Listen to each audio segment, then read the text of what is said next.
will call the special meeting of the Ordinance Committee to order. And when we start with the roll call vote. Councilmember Gutierrez. Here.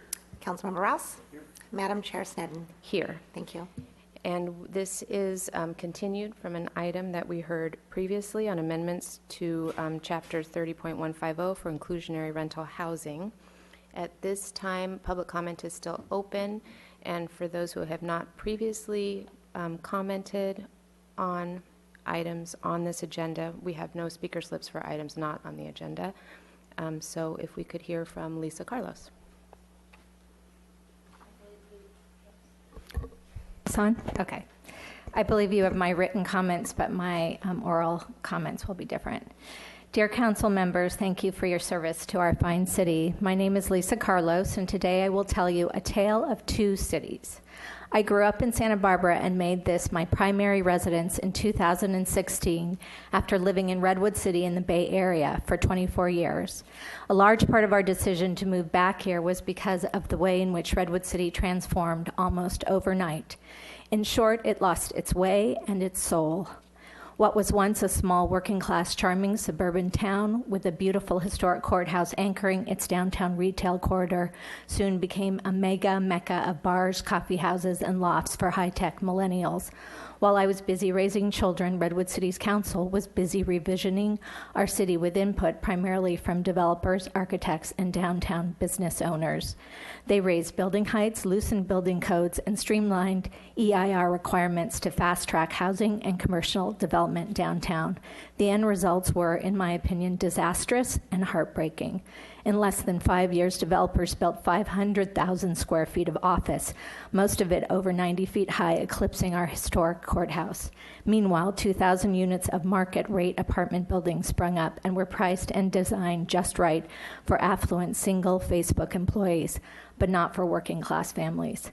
Worse than the physical changes were the impacts to residents' quality of life. Traffic was unbearable and streets became dangerous because transportation infrastructure was not given time to catch up to all the building. By the time an inclusionary housing provision was passed in 2016, it was too little too late. Our once predominantly working-class neighborhoods had become an enclave for the newly rich. Naturally affordable 1920s to 1940s housing stock were demolished and replaced by McMansions and market-rate apartments. Thousands of renters were evicted and priced out due to skyrocketing land values. Let me tell you, there's nothing worse than watching neighbors be literally forced to leave their homes because the city failed to do right by them and mitigate the affordable housing impacts of all this new development. Please know that I get Santa Barbara is not Redwood City, but there are lessons to be learned. First and foremost, don't wait until it's too late to ask developers to pay for their fair share of affordable housing costs. When the Affordable Housing Impact Fees and Inclusionary Housing Ordinance were before the Redwood Cities Council, developers also lined up to protest, saying their projects would never pencil out. But the reality is that it didn't slow them down one bit. Visit the Bay Area and you will see hundreds of apartment units being constructed, market-rate apartment units being constructed with inclusionary affordable housing. Second, don't believe the myth that building more market-rate housing will lower rental prices. Don't let market-rate units be built without simultaneously building the commensurate amount of affordable housing needed as demonstrated in your Nexus study. Market-rate housing increases the demand for affordable housing and makes our affordable housing crisis worse, not better. I can personally attest that displacement is real and not just a calculation in a Nexus study. Therefore, I fully support the inclusionary housing and in lieu fee as originally proposed in the staff report and oppose further study. You've done a lot of study. You've been studying for a year and a half, as recommended by the Planning Commission. Thank you for your time. Thank you. And with that, we'll be closing public comment. And is there any additional information from staff at this time? Madam Chair, staff has nothing to add to our previous report. Dan Gollett, Laura Doubles, and David Dozeman, and myself, Jessica Metzger, are here to answer any questions that you may have today. Very well, thank you. And as I submitted some comments last hearing, and I just wanted to be able to reiterate those in person. Maybe I didn't follow the right process in order to have.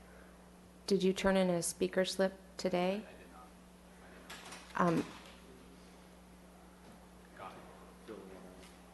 If you can fill out a speaker slip, but you used 3 minutes Okay. last time. No, I didn't speak last time. Oh, you didn't speak last time. Oh, then yes, please fill out a speaker slip, Okay, thank you.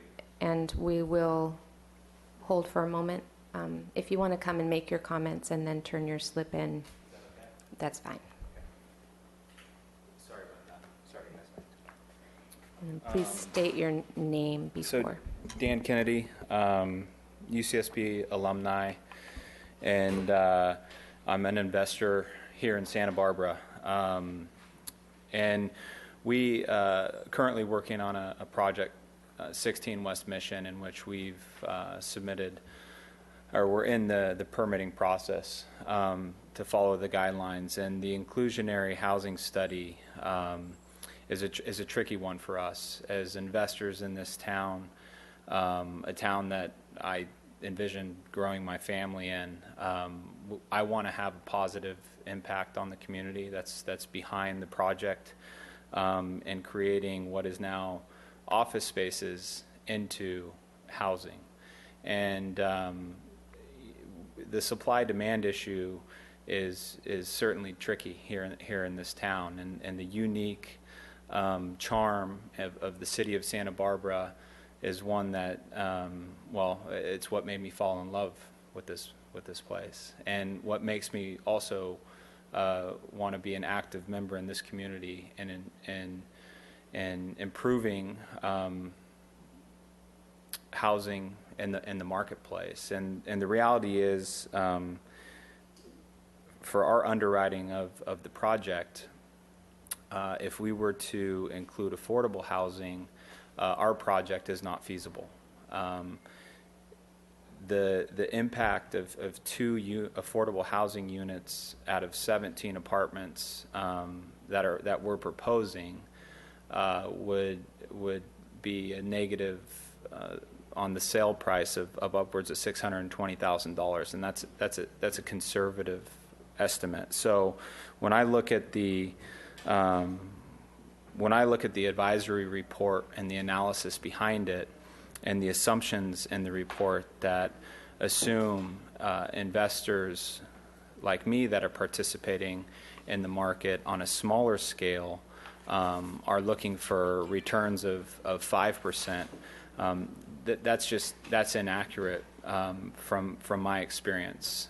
When you think about Santa Barbara and the size of projects that are viable here that are not new construction or new development, they're boutique and they're authentic and they are Santa Barbara. And in an effort to maintain the feel of Santa Barbara, these projects are actually really important to take office space today and bring it on as apartments. And they're not going to be Class A apartments. They're not going to be top of market rents by any stretch of the imagination. And we are working on margins that are thinner than any new development of say 100 units.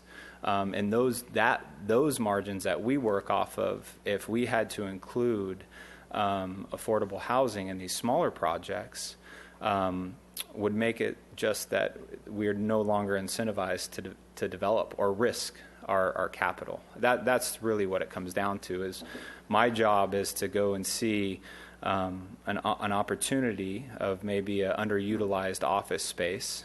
Go in this market, office space is seeing more vacancy than apartments, and trying to reposition it in a way to bring it to the market and bring new housing online.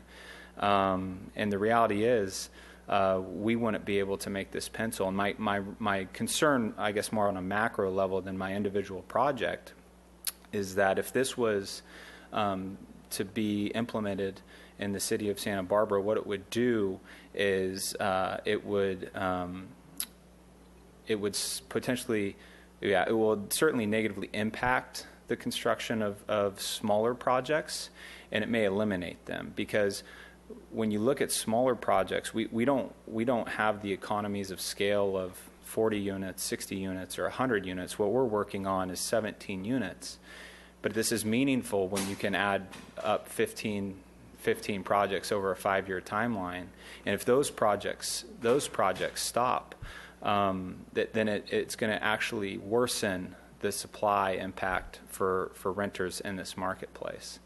So If you could wrap up. Rapid, yeah. So, yeah, in conclusion, I actually just think the analysis is not quite granular enough for this city of Santa Barbara, and it's not inclusive of projects that are under the maybe under the 100-door count for me. So I appreciate you guys' time. Thanks for letting me sneak in, and sorry for the process issue. Thank you, and please be sure to turn your slip in. Thanks. Oh, we have a question from Councilmember Gutierrez for you. Yeah, I have a question for you.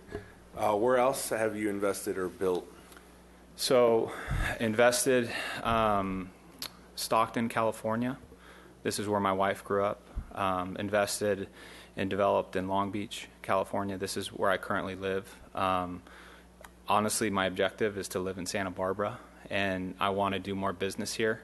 I own and operate in Atlanta, Huntsville, Alabama, Plano, Texas, and Atlanta, Georgia. So, vast experience, but the reality is my time, energy, and effort, the returns are not as good here, but this is where I want to be. And this will just, something like this comes online, all it does is force me to look at markets outside of Santa Barbara, because of the time, energy, and effort and the risk associated with it are just better returns elsewhere. And have you dealt with inclusionary housing in those other? I have. In Plano, Texas, I have. And it just wasn't economic. It wasn't as big of an economic risk.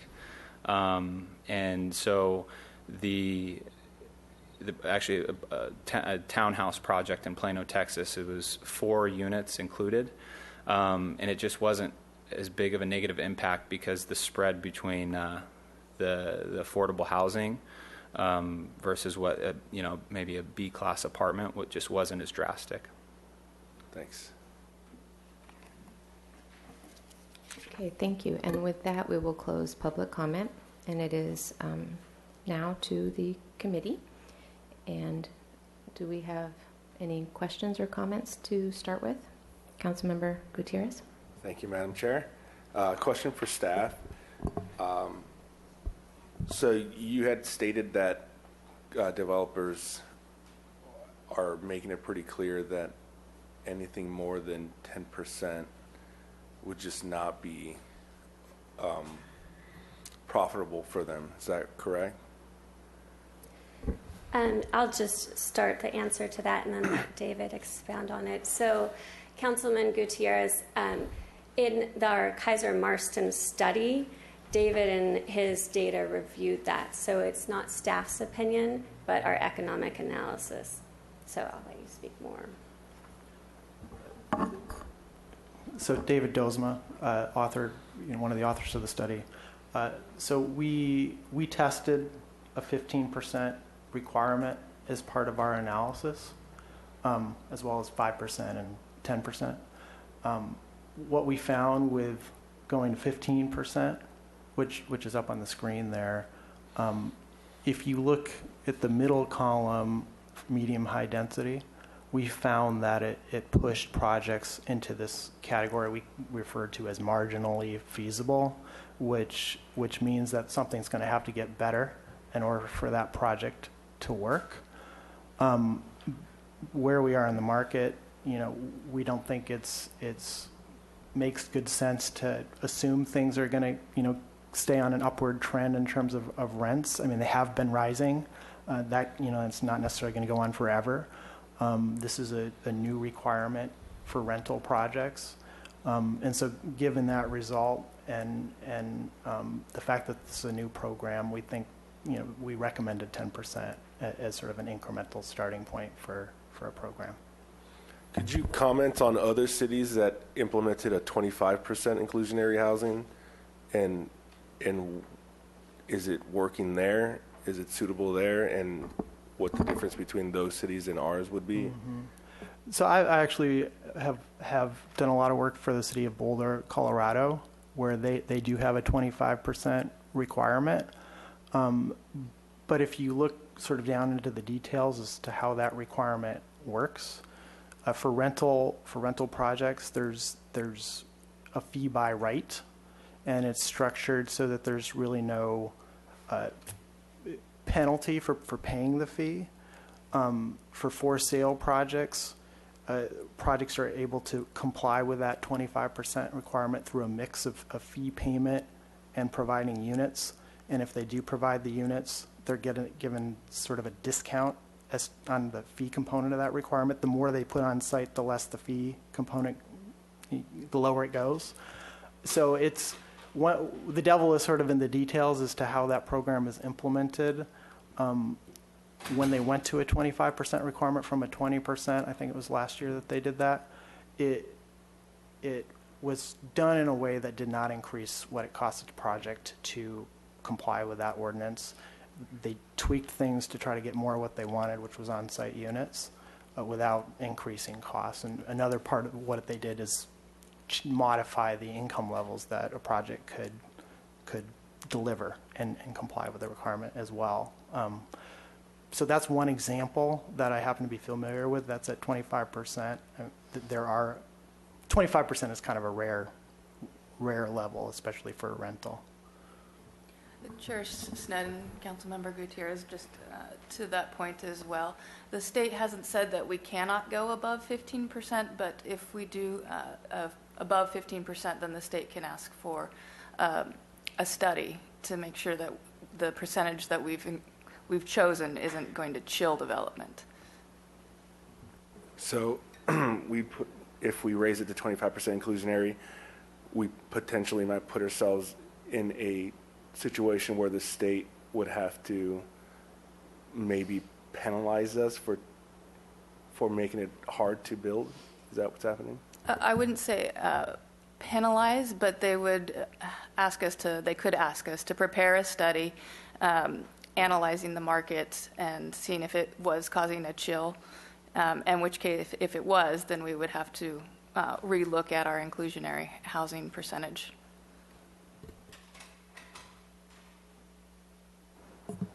Thank you. Councilmember Rouse? Thank you, Madam Chair. Well, having been on the ground floor of the AUD when we put it out, and the idea was, of course, was affordable by design was the original concept, so that we would finally kickstart the first development of rental properties in decades and decades in the city of Santa Barbara. And we know we kickstarted it, we totally jump-started it, and found ourselves having to tap the brakes slightly with changing the parking requirements because of the impacts on the surrounding neighborhoods. And then, unfortunately, for the reputation of the ordinance, the first project that came out of line was the MARC, which is not exactly hitting what the theoretical target was. And now we find ourselves back in the tweak mode, trying to tweak this so that we can produce what we want to do.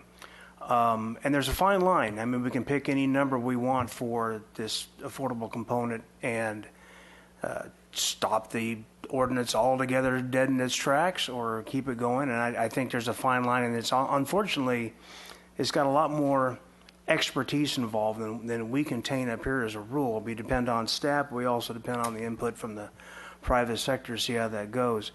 My concerns are with randomly sticking a number out there that doesn't have a precise component. With all due respect to the Keister-Marson studies, there are other elements brought up to me and some of our council members by people that are in the development industry and people that, and one of our planning commissioners, Commissioner Campanella, talking about some of the other elements of the ordinance that have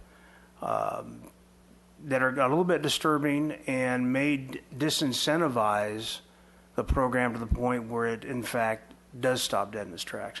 Talking about the in lieu fees, talking about the smaller projects, talking about the things we may or may not want to have develop in the city of Santa Barbara. And I'm just concerned that we're going to go forward with an arbitrary number just to have put forth an arbitrary number in order to say that we put together an inclusionary, and we're going to have an inclusionary solution without, in fact, having created anything but either a stop sign or some wrong intent about what gets produced. I'm going to ask staff to remind me, because it's not clear in my head, if, for example, you have a 10% inclusionary, and it is, how does the wording go in the ordinance where I'm building, for example, I'm going to build 100 units, which is 10 units of inclusionary, of affordable. What are the standards by which those are counted? Is it by the number of units? Is it by the size of units? Is it by percentage of the project itself? Chair Sneddon and Councilman Rouse. So the number of inclusionary units is based on the total number of units proposed by the project. So if you are proposing 100 units in that project, 10% or 10 of them would be set aside as inclusionary for moderate income. Does that answer your question? Well, it does, but it means I could also put the 10 single studios facing the parking lot as my 10 inclusionary, while out producing, other. I mean, you could basically create almost two classes of unit within the same project. Chair Sneddon, Commissioner or Councilman Rouse, that's not exactly the case. So in the ordinance, we do have language to where the units themselves have to be built in the same standard as the non-inclusionary units of the process or of the project. And so if you go to 30.150.130 moderate income housing standards, so the design, the bedrooms and the bathroom and the timing of construction and all have to be in line with the other units on site. Right, but they could all be studios, though, or would likely.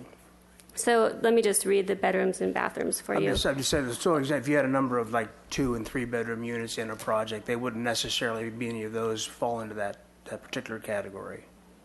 So, it's what it says is 1 and 2 bedroom moderate unit incomes units shall generally have at least 1 and 1.5 bathrooms, and 3 bedroom moderate unit incomes units shall have at least 2 bathrooms. So they are comparable to the other units. They couldn't all be studios unless the whole project was studios. Okay. All right. That just was a little unclear to me.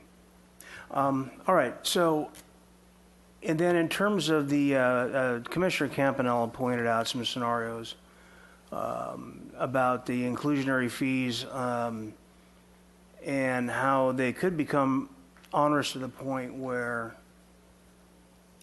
the in lieu fees is what I'm talking about.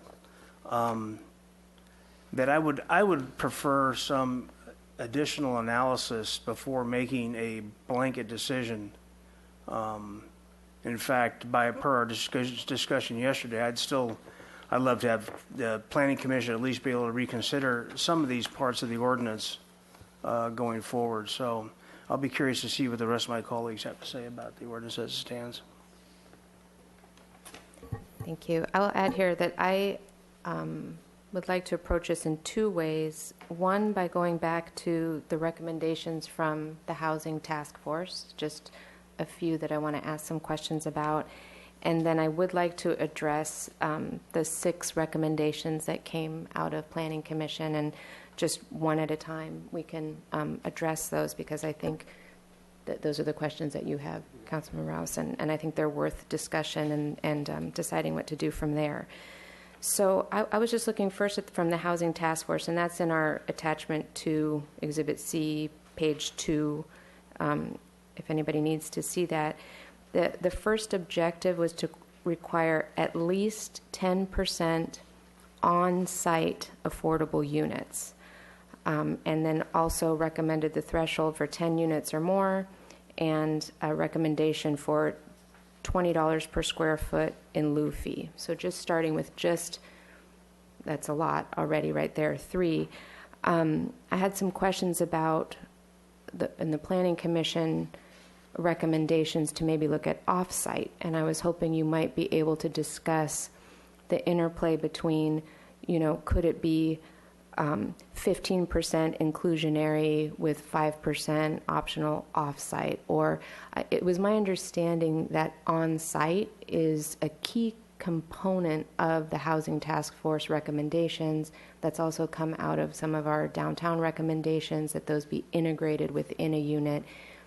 And I'm hoping that you might be able to speak first to the on-site versus the suggestion that those may be built off-site, and if that's a component that we might even consider or not.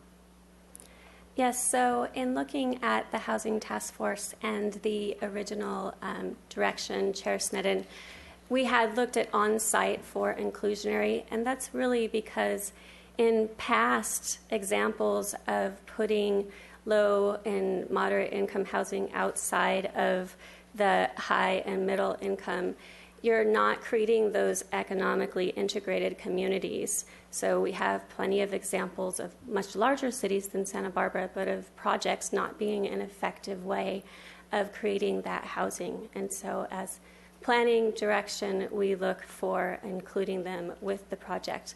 Now, that was one of Planning Commission's recommendations, to look at studying more, possibly giving various options to the developers to do on-site, off-site, or in lieu fee for all, both small and larger unit projects.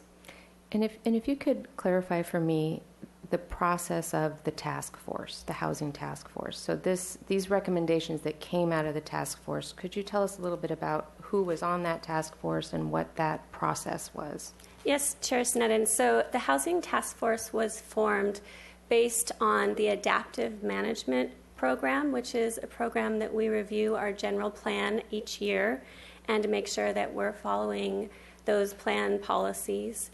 And so in the Adaptive Management Program of 2016, the City Council at that time realized that they needed to do more tweaks to the program than what could simply be done on one-off by staff.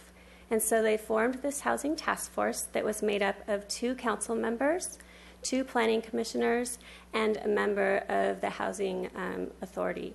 And they had about 11 meetings where they discussed various parts of the AUD program. And through those meetings, they determined that they also were not the experts in looking at inclusionary, and hired Kaiser Marston through an RFP process. So they looked at other economic analysis consultants in the country. And then Kaiser Marston went off and looked at the AUD program and found what we have presented to you in 2017, as well as the update that the market, according to their study, can support $25 a square foot in lieu fee, and a 10% set aside for inclusionary for those larger projects. Okay, thank you. And so the findings of the task force were brought to council, and then council decided to prioritize the inclusionary portion, if I remember correctly, and then have a phased addressing of the other aspects of the AUD. Yes, Chairman Sneddon. So the Housing Task Force brought their recommendations to City Council, actually, I believe, in December of 2017, and City Council directed staff to go forward and work on the inclusionary ordinance with other amendments to the AUD program as well. And then, due to some staffing issues and really a lot of state legislation that came down in regards to accessory dwelling units that kind of needed to take priority, this project got put on a back burner. But we picked it back up again when new staffing was approved in August of last year. And due to the fact that we had that little gap in time, we came back to the City Council on December 4th of 2018 and just wanted to confirm the direction that we were taking with these amendments and make sure it was still what the council was looking for. And in that hearing, we heard that the inclusionary really needed to be done right away. And so that is what we focused on, along with the other small amendments that were kind of the low-hanging fruit that we processed earlier this year. So I suppose that's the first thing for the committee that I'd like us to consider, is that the process that this has gone through, from forming a task force, 11 meetings of that task force, coming back to council to confirm the direction, council confirming that the inclusionary was the priority, understanding that other elements would have to come into play also, and then to Planning Commission with the direction to consider the inclusionary, and really with a thank you for bringing that back as directed. So let's discuss that first, because that's a big part of the Planning Commission recommendation, is that this be sent back to Planning Commission as a full package, and that inclusionary be part of that package. So if we could maybe get consensus at this point, if we're comfortable. I personally am comfortable moving forward on the inclusionary portion, and having that be an anchor point for the rest of the adjustments to the AUD, particularly because that was the council direction when it went to Planning Commission and coming to ordinance. So starting with that, if there are any comments on that from my colleagues. Councilmember Rouse. Right. Well, once again, as you may recall, I haven't exactly been kumbaya with our council on a lot of our housing decisions lately, so probably not the right one to speak to this. But I am intrigued, and I know Commissioner Campanella spoke before about his concerns about part of this package. And what you're talking about is sending just an inclusionary percentage part forward and having the rest remanded to Planning Commission, or the entire ordinance back to Planning Commission? I personally would be all right with that. I'm not sure in our which one? procedure with putting forward the inclusionary portion. Just the percentage? Approving that, the percentage, the in lieu fees, what's in the ordinance that we have before us today, moving that forward to council. With the in lieu fee intact? With those, well, we'll discuss those too, with whatever changes might be coming. And then I wanted to ask, what is our protocol when it's been sent from council to Planning Commission, and then with this ordinance separate? Is it in our purview to send something back to Planning Commission without coming to council first? Chair Sned and council members, the City Council gave clear direction that this was a bifurcated process. So that is the direction. I know that Planning Commission would like to see the whole package come back, but that request would need to be, because there was a majority decision by the council to bifurcate, that type of decision should be made by the council. So it could move, this piece could move forward to the council, and at that time they could agree with the Planning Commission and send the whole thing back again. That would be my understanding and preference as well, that if there were a change to the package and the order that things were considered, that it come from full council direction. Yeah. No, I agree. I think that's the proper protocol. I just want to ensure that we're not doing this piecemeal, as we did on the rental housing package, because it does add for some uncertainty, some confusion, and you've got a lot of projects in the pipeline, and there's a lot of questions as to whether or not we're going to be continuing the program, or calling it the end of the experiment, and all these things. So as much continuity and as much consensus as we can get from our body, and I think from the people who are tasked with handling land use decisions, I think we should go that direction. Agreed. And also to the point of removing the limitation of the trial period, that is also something that was not sent to us to consider, but that would have to be a full council decision as well. Correct? That's correct. Thank you. So I guess going through the recommendations from the Planning Commission, I think it's worth addressing each one. The first point is removal of the limitation of the trial period. I think that's not in our scope today, but we could forward these recommendations on to the full council. The second recommendation is to include a density bonus similar to those for condominiums. And I had a question for staff of what that would look like.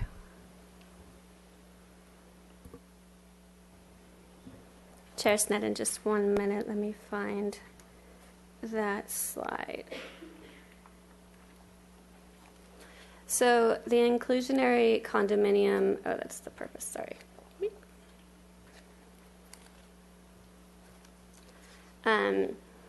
Housing program applies to all for sale residents in the city.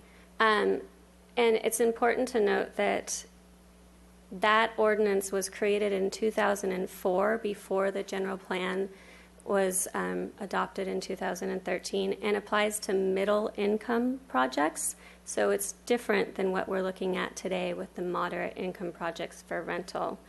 And then the density bonus for that specific ordinance was intended to build more restricted affordable housing to low-income renters and to buyers who are moderate income and middle income. So basically what that density bonus allows condominium developers to do is you count, if you have, let's use the 100 unit example, you can have a density bonus over that 100 units. So say you have a 10% density bonus, then that will be on top of your base density.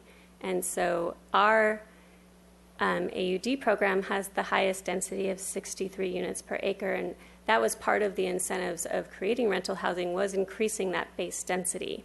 And so we do not feel that any additional density on that would be appropriate, whereas back in 2004 they were looking to get that moderate and low income, and so they also had lower base density. If that makes sense. I don't know if Dan wants to chime in anymore. Chair Stettin, just a bit more. So recalling the sentiment at Housing Task Force and City Council when this was considered previously, there wasn't a discussion of density bonus. I recall the sentiment being that with the average unit size density incentive program, the densities that were provided by the city were substantially more than what you could get previously. So if you'll recall back to the variable density program, you could get up to 27 units per acre, but that's only if those units are all studio units. So right now in the priority housing overlay, you can do up to 63 units an acre now. So I think the sentiment was that the density has already been given. Thank you. That helps a great deal with that recommendation. So it's been addressed by the Housing Task Force. The density is already included. That is something that could be reconsidered at a later time, but is not in this particular ordinance. I'm comfortable with not addressing that at this time, but if council wants to look at that further, they'll be seeing the full recommendations. If there's any other comment on that? No. Then the third recommendation was peer review, the Kaiser Marson study. I will say my particular perspective on that is that it's no longer necessary. We have from the state that we can go up to 15%. We have, it's a dynamic situation. I think having further peer review prolongs the process, and it has been recommended by the task force. We do have the study before us. If there's any further discussion on that, we could have that. Councilmember Rouse? Well, once again, I'm intrigued by the Planning Commission's take on the in lieu fees and the levels of those, based on some of the smaller projects that may go forward and how they relate to the for sale situations. Also, with the former bonus density, one thing that kind of lit the candle about AUD was actually a project that was built as an AUD project, wasn't really officially AUD yet, was the Arlington Village, and that was the one parking space per unit, and they built a lot of bedroom units, and they're in an already very underparked neighborhood. So that was part of that thing where we decided to go back and look again at the AUD and the parking levels. And as we go through and make these little tweaks, and we throw out these numbers, that's why I'm not too concerned about speed, because it just seems like every time we've done anything, we've had to come back and revisit it later. And why I am still a fan of, even though I know we've gone through a relatively exhaustive process, but there are still questions about how these in lieu fees are going to work on, especially on smaller projects. And I thought, why not get it right instead of getting it fast? That hasn't been our MO lately, and it's kind of, it's obviously something I've been rather irritated about. There's a lot of complications to these things, and a lot of things that we might say. We had this explosion of activity, an explosion of applications that, of course, has mellowed out slightly because we did tap the brakes for the parking program. But are we still able to produce what was actually a very successful program? We got a lot of rental housing in the pipeline that we didn't have for decades and decades. So let's, before we choke the golden goose to death, let's make sure that we have our ducks in a row, our ducks and geese in a row. Councilmember Gutierrez. Thank you, Madam Mayor. Could you please remind me, we're on a timetable, right? We've got about 4 years before the AUD program is done. Is that 2 years? And would sending it back, how long would that prolong and delay the window of opportunity?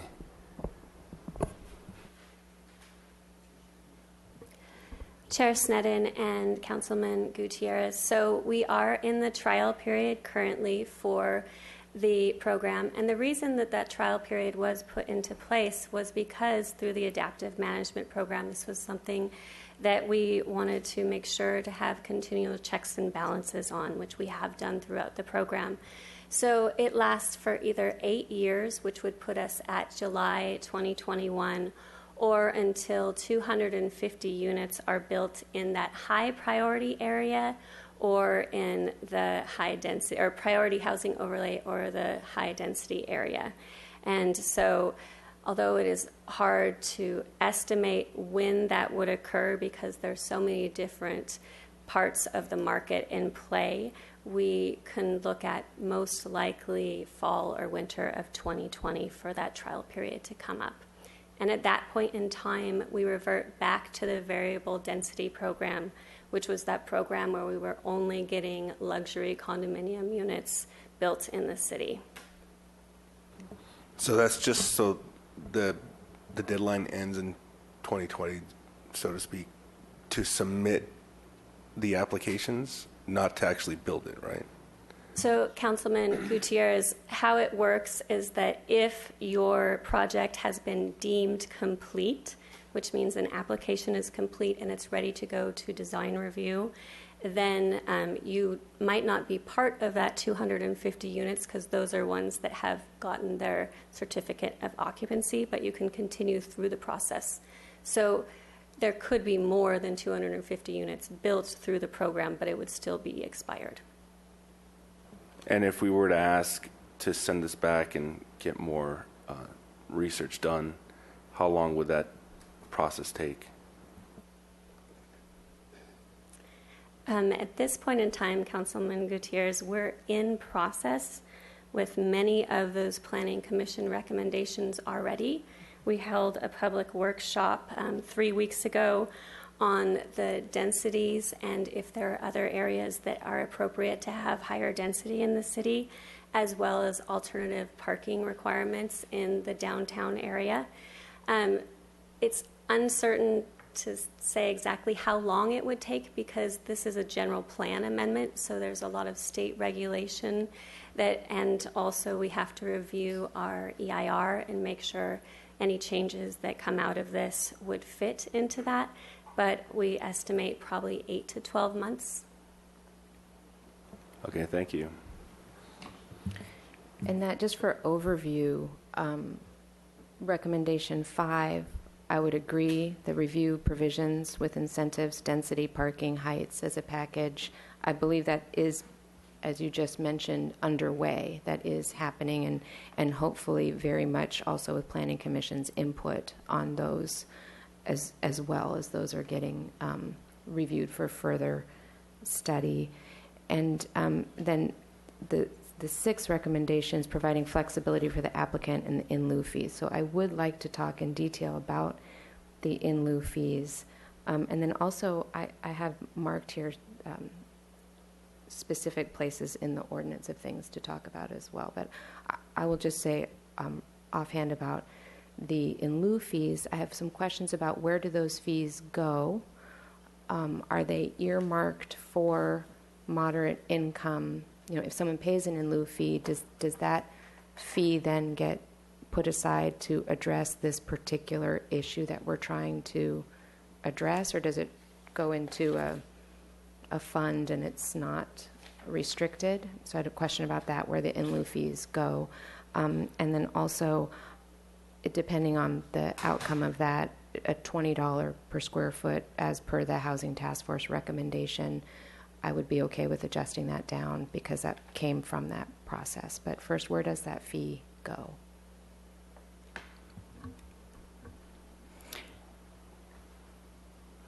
Chair Snedden and council members, the fee actually is put into an in lieu account that we have.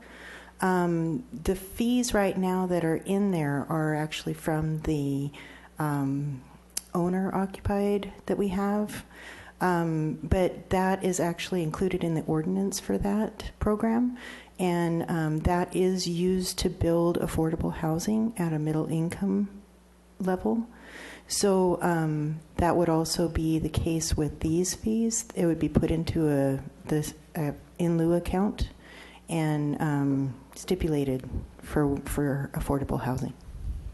And is $20 a square foot a reasonable amount to build affordable housing for the moderate income? And that would, I need to defer to David.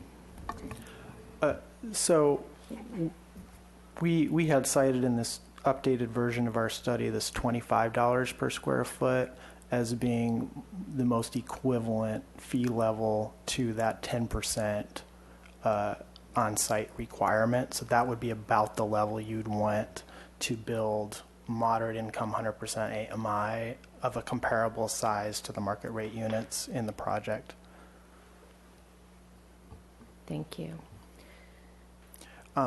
Sorry, one more thing. So the $20 per square foot that's referenced in the 2017 study and the $25 in 2019, part of the reason for that difference is that the 2017 study looked at units priced at 110% of area median income, and now the ordinance as drafted is at 100% of area median income, so that explains part of that difference there.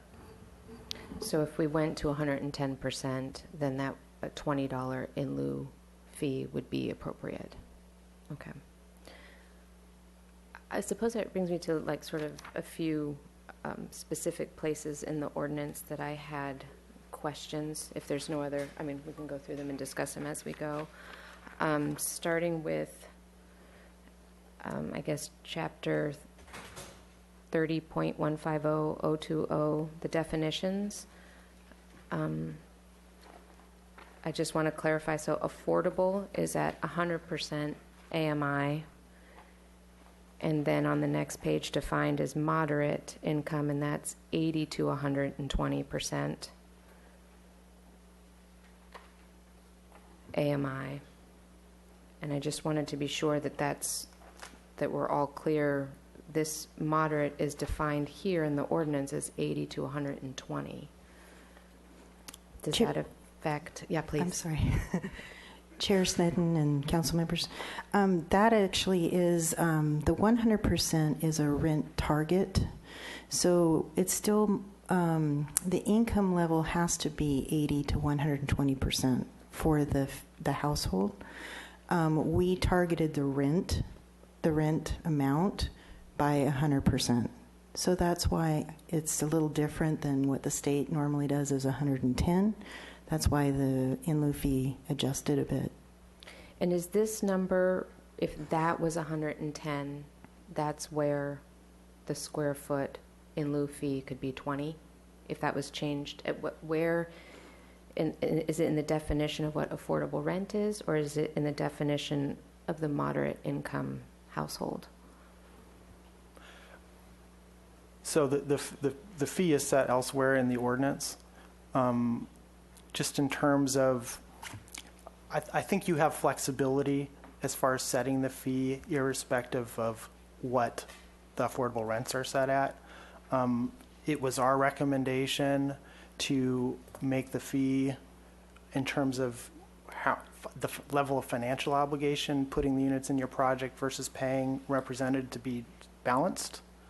And in part because if you have, let's say you have a 9-unit project eligible to pay the fee, or a 10-unit project where you have to build on site, we don't want to create a situation where somebody just reduces the units in their project just to fee out, which you might consider doing if the fee was far less for the smaller project than it was for the build on site.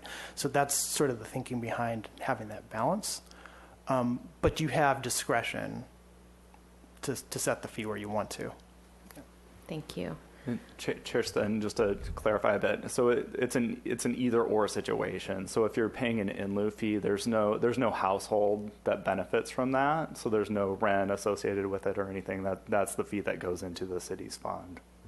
If that wasn't clear. And then the city uses that fund with the housing authority, or with how does the city then use that? I mean, we have some saved up, it looked like, from the report also. Right. How does that then translate into actual units? Chair Snedden and council members, how that works is we have many different developers here that can come with an affordable project, and if they have a proposal that meets those guidelines, then we're able to utilize that. Okay. Thank you. And I just wanted to make sure, too, that the definition of household is consistent with the definition that we just came up with and used in our tenant protection ordinance also. There were some, I think it's consistent, but I just wanted to make sure that it's consistent. I believe it is consistent. I recall looking at that with the tenant protection as well. Thank you. And then further on, where we have the main edits, in 30.150.110, the requirements. In the general requirements 1, that has a 10% recommendation. So I suppose for those of us who are recommending inclusionary, is 10% a number we'd like to recommend, or 15% with lower in lieu fees? That's just for discussion point. Councilmember Gutierrez.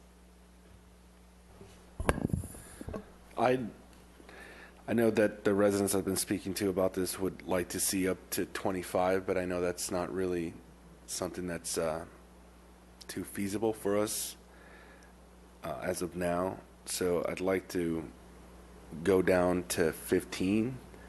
So I know that developers wouldn't be too happy about that, but also the residents aren't happy that it's that low. So I feel like it's a compromise somewhere in the middle. So I'd like to see 15% inclusionary. I'm not sure how I feel about lowering the in lieu fees. I'd like to hear your thoughts about it.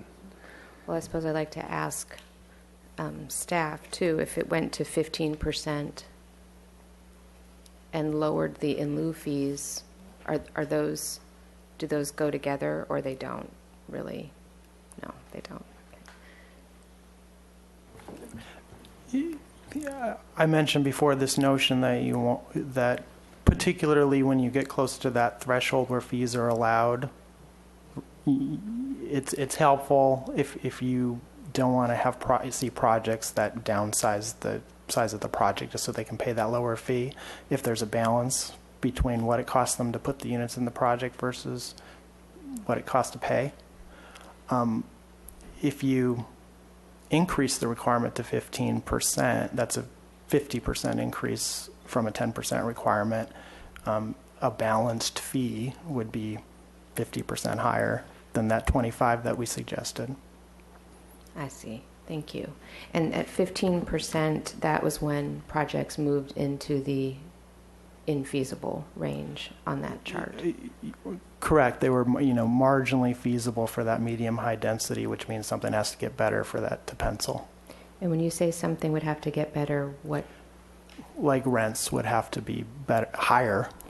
From the perspective of the developer, rents would have to be higher in order to make that project pencil than they are now, market rents. So it may actually increase other rents. I'm just saying if I wouldn't say that exactly, but if the market rents in Santa Barbara were to continue on an upward trend, that's something that could, if not offset by increasing costs, bring it into feasible. And that's not where we are right now, or we I don't think you should count on that happening. That's what I'm telling you. Okay. Councilmember Gutierrez? Thank you, Madam Mayor. You stated. Chair. Oh, sorry, Madam Chair. You stated earlier that the rents are going up, right? And they have been, if you look. They did increase about, just that's kind of a citywide average, roughly 5% over the most recent one-year period that we had looked at. And the data shows or suggests that it's only going to go up, correct? I don't know what's going to happen in the future. So when it comes to trying to keep it at 15 but make it more accessible for developers, could stipulations be put in where the parking requirement wouldn't have to apply for those affordable units? So they wouldn't have to provide a parking spot for those affordable units specifically to try to make it more attractive for the developers? I think parking is expensive, especially with a higher density project. If we're talking about, so I think what I hear you suggesting is that the parking would be reduced by 15% because we would have 15% affordable. I haven't run the numbers on that, so I don't know what the outcome would be. It would be a benefit. I haven't quantified it. So if you believe it would be a benefit, then having a regulation that would allow a developer to build an apartment unit or building and not provide parking so that they could build more on the lot, but yet require the tenants to not own vehicles, would that be something that you believe would be acceptable for developers? The part I would have a hard time with is the part where you said require the residents not to own vehicles. I don't know if that would impact the marketability of the project. I think you could say you're not required to have parking in the project. Could you say tenants, you may not own vehicles? I'm not sure about that part of it. Okay, thank you. Councilmember Rouse? Thank you, Madam Chair. Yeah, the entire issue with changing the parking designation of the AUD in the first place was the impact on the surrounding neighborhood, because you have to remember these aren't built in a vacuum. So to say that you wouldn't provide parking or require parking, I don't think is practical for one reason, from the marketability standpoint, because it still is private sector housing, unless you have a special designation of a qualified affordable housing government program. I don't think you can practically do that kind of operation to begin with. I also think that it is, as we sit up here and we toss numbers out, once again, we're doing it without particular findings. We have the Kaiser Marsden study, but and thinking, well, should it be 25, should it be 15, should it be 10? This is precisely why this package, I still think, should be remanded back to PC. Number one, because I really would like to take a harder look at these in lieu fees and just see them for basic fairness versus what the for sale market says to do, and then have it as an entire package. I can support 10%. I can do that. But we can have these circular conversations all afternoon long and still come up with not a whole bunch. PC does have, one of the gentlemen here is actually a developer who can understand a lot of these things. And our desire to push something forward can read more as political and practical. And what we want to do is provide the greatest number of units for people to live in that will affect the market. And that was the idea in the first place: affordable by design, affordable by sheer volume of supply and demand. So the more we try to tweak and complicate that, the more we gum up those works and the original intent of doing this in the first place. So that would be my suggestion, Madam Chair. I agree that 10% is defensible on multiple levels. It came out of the Housing Task Force that it be at least 10%. It's supported by the Kaiser-Marston study. It's supported by state recommendations not to exceed 15% beforehand. So I'm, as much as I would love it to be 30% or higher, personally, I understand that would work against ourselves in producing the housing units. So for the purposes of forwarding this ordinance along, I would also support 10% on-site.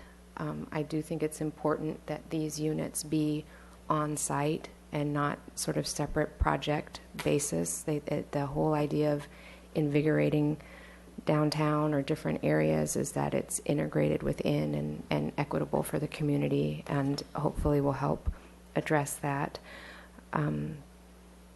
Would there be support then for 10% with that in mind? And council again could look at the full numbers and decide on a different number, or decide to send it back to Planning Commission. We can't do that here, but those recommendations would go to council, who could then decide to re-look at these numbers again if that was favorable. Councilmember Rouse? Yeah, Madam Chair, I would move, in fact, that we go ahead and forward back to council a recommendation for 10% with the proviso that they forward then back to Planning Commission to discussion regarding in lieu fees, and we can even make a recommendation as to the life expectancy of the program itself. Oh, interesting. That could be a separate recommendation. Okay.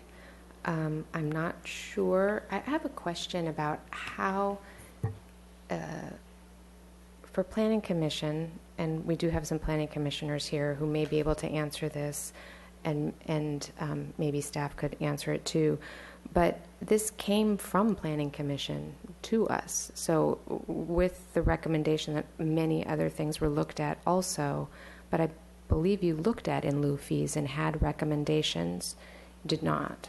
If you care to speak to that.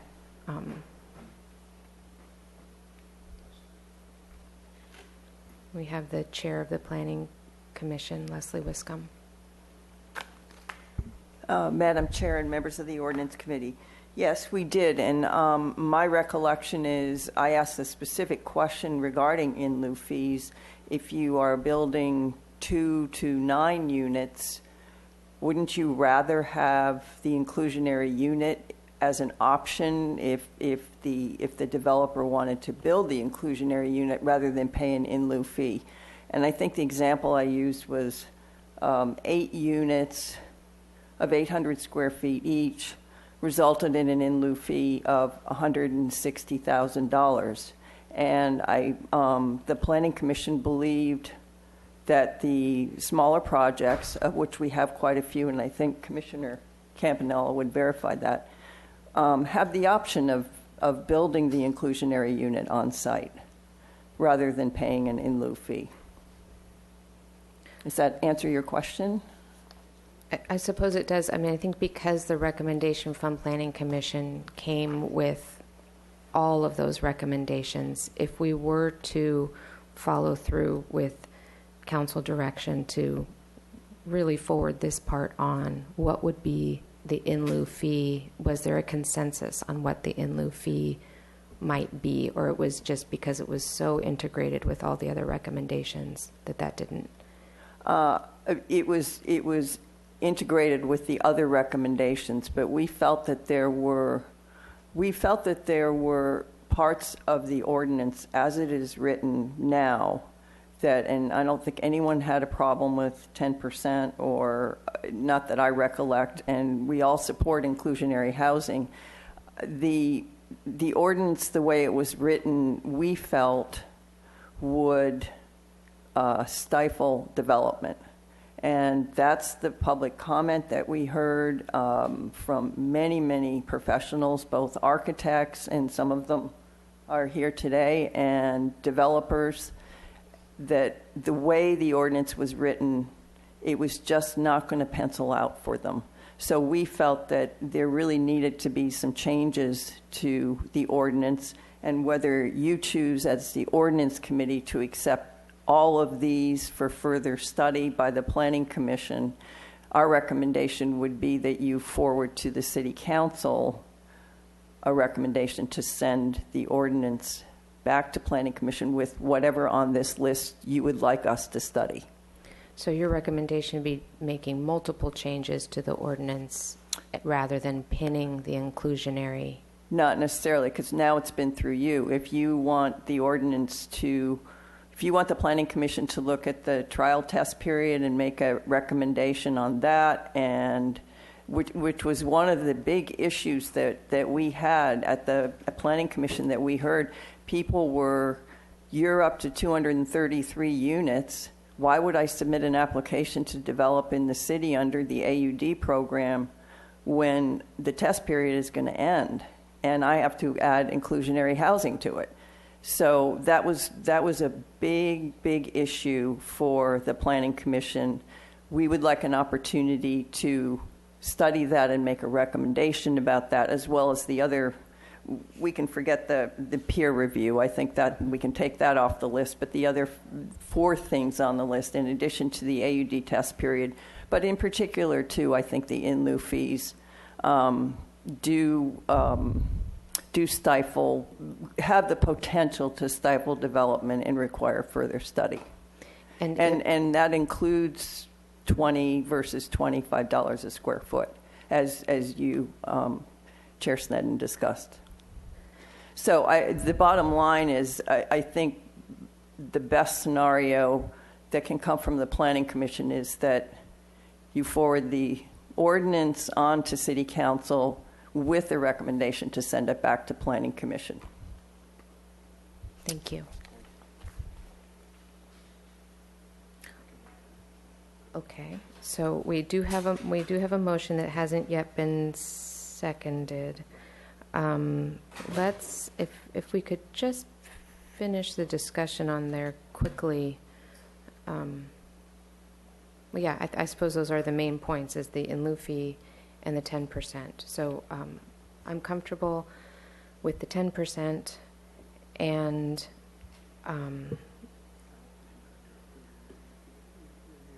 well, we can discuss the trial period that came to council, and with the recommendation to discuss about the trial period ending, and it was, I believe, 6-1, that these had to be addressed before we were ready to decide if the trial period was over or not. So it did come to council recently, and well, within the last year, that it was the recommendation to extend the trial period.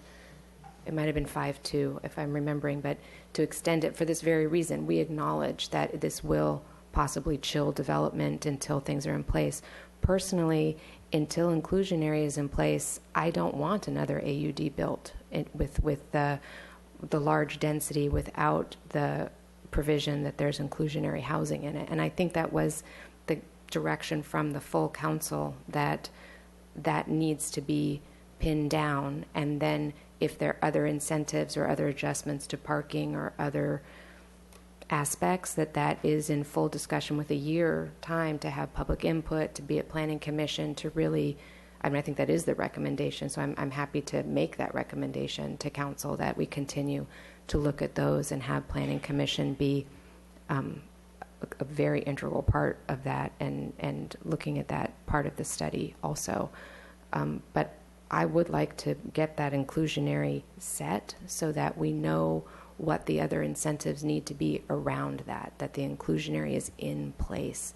And as I said, I would be happy with it larger, but I realize that we can't incentivize our way out of that to get actual units. So I am in favor of forwarding the ordinance really just as it is right now to council with the recommendations forward and from Planning Commission, and to decide as a full council.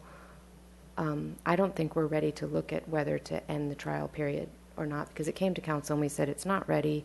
We have to look at each one of these things which is being phased at this point to be looked at. So I'm happy with that. We could forward your recommendations, Councilmember Rouse, and the recommendations of the Planning Commission to the full council. But what's before us today, which was directed from council to see through, was this inclusionary piece. The study's been conducted. We can defend the 10% number in multiple ways. The in lieu fee, I would be fine with bringing that down to 20. I'm not sure that really addresses the problem, though, so I would just as soon leave it as is, as drafted, and move this on to the full council if there's a change in direction at that point. But I don't feel comfortable as the Ordinance Committee taking on these other recommendations and forwarding it back to Planning Commission at this point. So if you want to restate your motion. I'm not completely sure I understand where we're going. So you want to forward the entire ordinance as is, and my motion was to go ahead and forward the recommendation for the 10% trial period, and then have the in lieu fee remanded back to Planning Commission for further analysis. Can I ask you about the in lieu fee? It's the cost of development. That's how much it would cost to, if I'm understanding, how much it would cost to produce those units. So I'm not sure how much leeway realistically we have in that in lieu fee. We have whatever we want. Well, yeah, I mean, it's at our discretion, but I mean, whether it would actually address creating these affordable units. If the fee is too low, we're not going to be... I understand that, but that's why I wanted to have Planning Commission chew that over, that has the field of expertise that we don't. That's why I want. I think I'm understanding from Planning Commission that they can't look at that by itself without all the other pieces. No, I'm not understanding that.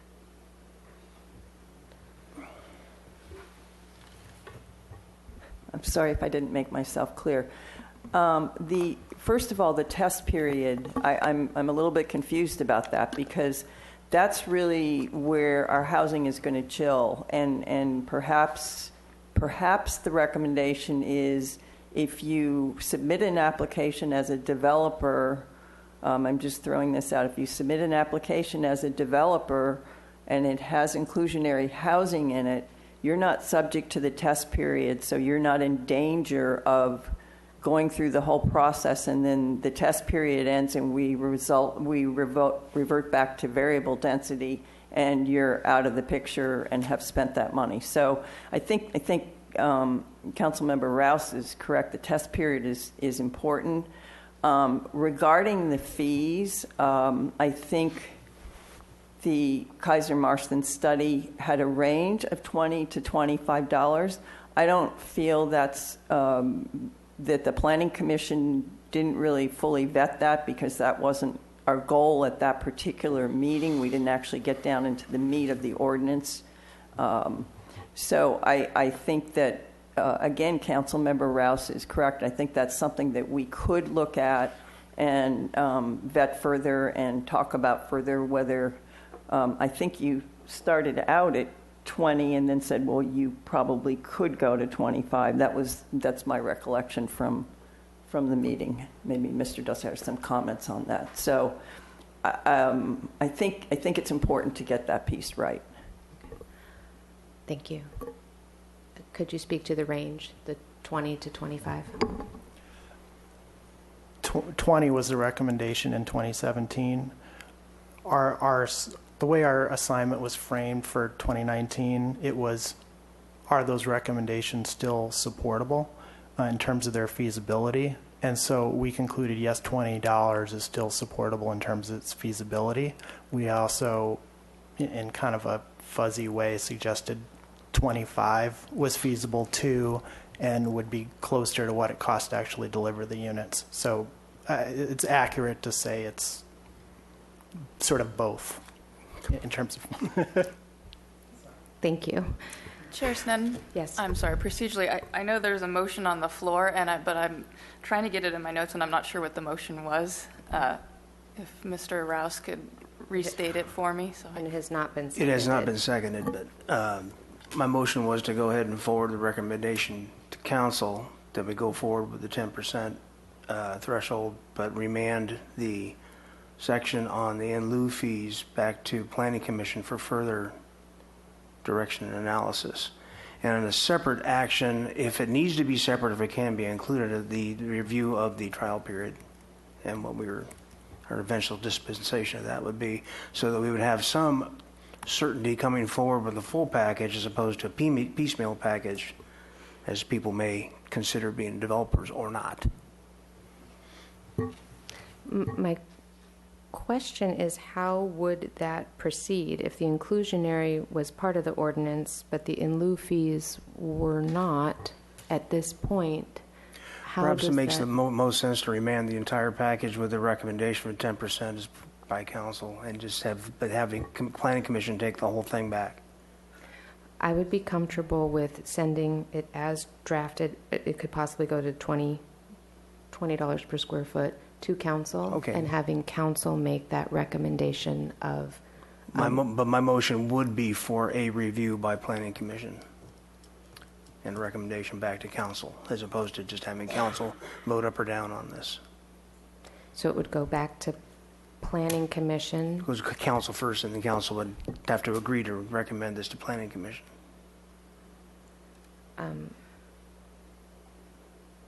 So we'd be voting to send it back to Planning Commission, not to. Well, if we want to do it as an entire package, like I said, I was willing to go ahead and stipulate to the 10%, but I do want to get these other pieces correct before we put the entire thing out.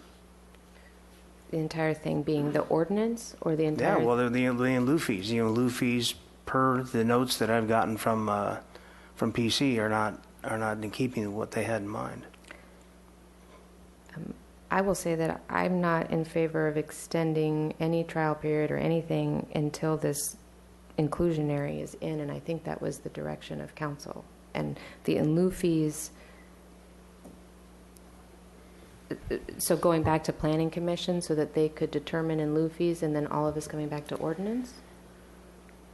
It goes back to council. Directly from Planning Commission without passing through ordinance? Well, Planning Commission, Ms. Ossinger is about ready. I think Chair Sneddon and Councilmember Rouse, what I was hearing, and maybe I got the motion wrong, was that Councilmember Rouse's motion was to recommend to council that we support the 10% inclusionary housing and recommend to council that they send it back to PC for integration with the in lieu fee. It needs to go. It needs to go to council, and council can remand it back to the Planning Commission, and that can be a recommendation from this committee. And sure, what I'm trying to say is there's parts of the ordinance as written that are totally acceptable, and there's parts that are not. And we need to fix those and get them right before the whole package goes forward. I think you're talking about another year delay with the phasing. No, I'm not saying that. But with the other parts of the phases, I mean, it went to council, and council said to get the inclusionary set. The council directed, well, now I'm confused. Okay. Councilmember Gutierrez. Thank you, Madam Chair. I strongly believe that we should settle on the threshold at 15% inclusionary housing, and leave it at $25 a square foot in lieu fees, because once it goes to the council, we're just going to negotiate and possibly bring it down even more. So I am 100% for inclusionary housing. I don't think we should settle at 10% now when there's a risk of it being negotiated down once it gets to council even further. That's actually precisely my point, is we're up here tossing out numbers on a dartboard. We're talking about negotiations. We're talking about things that have either political or ideological influences, where Planning Commission actually has the tools to deal with these subjects better than we do. And that's why I want this to go back to Planning Commission with some of their recommendations. Now they've heard what our direction is, which is 10%. That's been, well, I know we agree upon. And then let them work out the details as regards to the 2 to 9 unit developments, the inclusion, the in lieu fees, and let's get it right. Let's if you're gonna push everything through this sieve as fast as possible, we're not going to get it right yet again. And this is an ordinance that's been a very tortured one from the get-go. So that's where I'm at.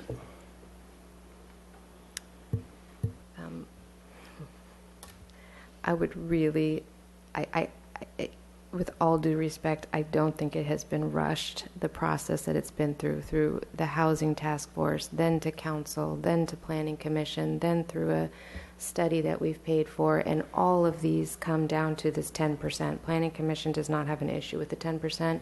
Our own studies don't have a problem with the 10%. The Housing Task Force doesn't have a problem with the 10%. So, and neither do you. So that's defensible. And the in lieu fee,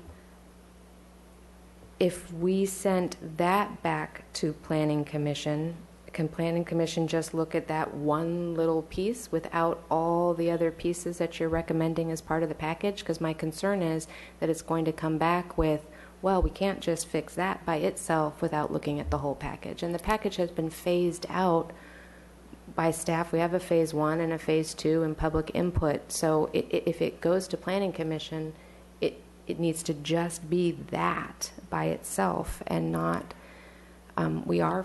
there's a process that's being phased over the next year. I would like to honor the Planning Commission's recommendations for that. And I think that could come through, if we're talking about changing the order of things and not doing it in the phases where it's already underway, I think that needs to come from full council. Well, I think it can be really simply resolved just by having council give a specific direction. Say we've settled on this 10%. We want you to look at this and bring the entire ordinance back for us to adopt. I don't want another project built without the inclusionary. I think that's okay, but I don't want to put forward something and get it wrong yet again. What would it look like if we took the in lieu fee back to Planning Commission to look at? You can't do that. It's part of the whole. I'm looking at Ms. Ostrander. Yeah, She's got an opinion. Yeah. The Chair Sneddon, council members, the ordinance couldn't necessarily, or it wouldn't be prudent to send the ordinance as a whole to council if part of it's back with the Planning Commission. Right. The planning or the city council, of course, could always take the package and then send a piece of it or all of it back to the Planning Commission for review. But if it's going back, a piece of it's going back to the Planning Commission, then the ordinance needs to stay until we figure that out. And then, so we could send a portion back to the Planning Commission, and then it could come back to us. The sense is that there's a range of $20 to $25 that's defensible. So even if Planning Commission says $10 a square foot or $0 a square foot, it's again, it's not part of the whole package. We're not talking about the whole thing. Chair We Sneddon. just have a recommendation. Yeah, if I could maybe raise the comfort level of Ordinance Committee. We do have a policy in our housing element that speaks to revisiting our inclusionary requirements as there are changes in the economy and pulling back when it is chilling development. And we do monitor development. We do have our adaptive management program, so we report on development activity. So this is something that we'll continue to monitor regardless of what the decision is on inclusionary. But I see this ordinance as a starting point that will be adjusted over time. I would very much like to forward the ordinance as is to council. I think I mean, if you're asking for a look at the in lieu fees, and Councilmember Gutierrez is asking for higher inclusion and possibly higher in lieu fees, and that as it is sort of meets in the middle of what our sensibilities might be. No. And then with the recommendation that the recommendations from Planning Commission, which could be redrafted too after this meeting, knowing that these are in place, then what other would need to be looked at. I think there has been a lot of time spent on trying to get it right. But And yet there's no consensus. well, there may not, well, there's a meeting in the middle. I mean, I think Councilmember Gutierrez would like a higher inclusionary number.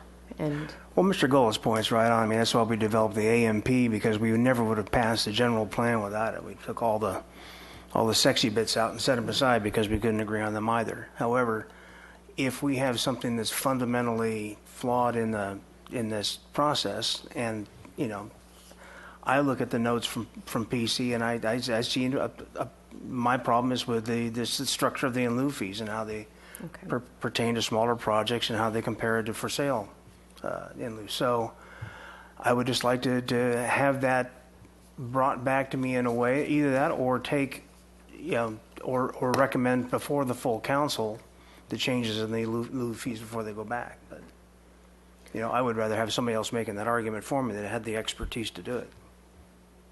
does staff have a recommendation on this going? I mean, the timing of it, if it goes back to, and I would like more of a consensus. So if it goes back to Planning Commission and that can be done relatively quickly and just looking at the in lieu fees. I can't really give you a recommendation. I can point out that we had clear direction from the City Council that this ordinance come before them. I do think piecemealing it out. I've checked the code. There's nothing in here that says the Ordinance Committee can't send a piece of it back. However, it's just blank on that. It's a more streamlined process to send it all to council as opposed to piecemealing it, but Is there a form that this could be in, that it could be sent to council? Well, why don't you guys go ahead and recommend that, do that, and I'll just oppose it and explain myself at council. And then at that point, it could be sent back to Sure. Planning Commission for the If details. council agrees, yeah. I think council may agree. I'm just not comfortable here. Okay. My batting average isn't too good lately, but I hesitate to make a substitute motion. well, my motion was never seconded. No, that's true. Okay. So that was. Councilmember Gutierrez. So with the in lieu fees, one of the options is that we allow the developer to not pay the in lieu fees as long as they build affordable units. Is that right? Chair Sneddon and Councilman Gutierrez, so that was one of the comments that we heard at the Planning Commission meeting, that smaller project sizes would like the opportunity to build a unit instead of paying the in lieu fee. And both Ms. Ostringer and I talked about that, and we have no problem with that being added as text amendment to what is before you. Okay, so just reiterating my point that we need housing, we need affordable inclusionary housing. So 15%, I know is the threshold, but I think is reasonable. And then having it be $25 in lieu fee would just encourage more developers to build that affordable housing that we are desperate for.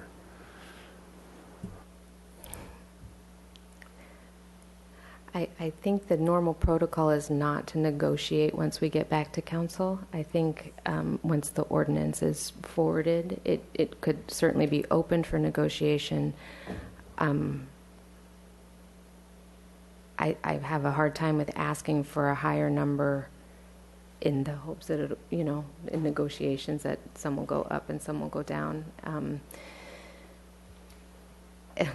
Well, we're going to have to reach consensus somehow, two out of three of us, one way or another. So you would want it to say 15% and keep the in lieu fee at 25 and forward it on to council with the recommendations from Planning Commission that it go. I'm just really wary that we're taking too much time, and we should allow the developers to start building the housing. But if we send it back, it's just going to delay it, and we put ourselves in another situation that will just cause further hang-ups.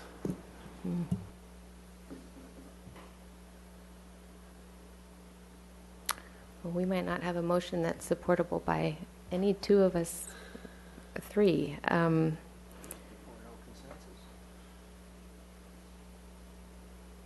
that is problematic when we bring it to council, if we're not in agreement, at least on what we're recommending. So you would have 15% with 25.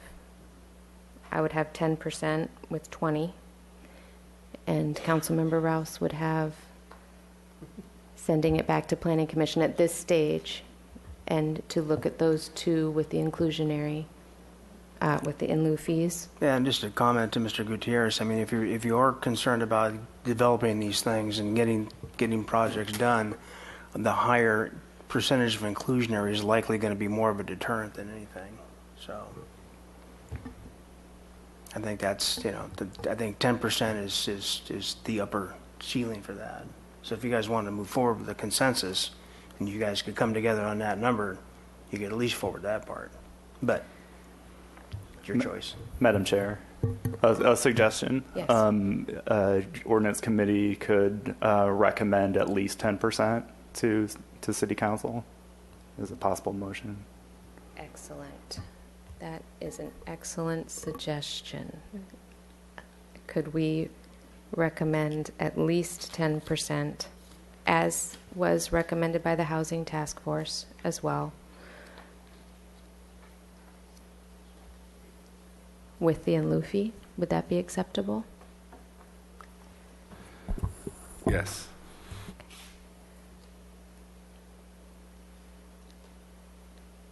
I will make that motion to forward the ordinance to council with a recommendation for at least 10% inclusionary housing,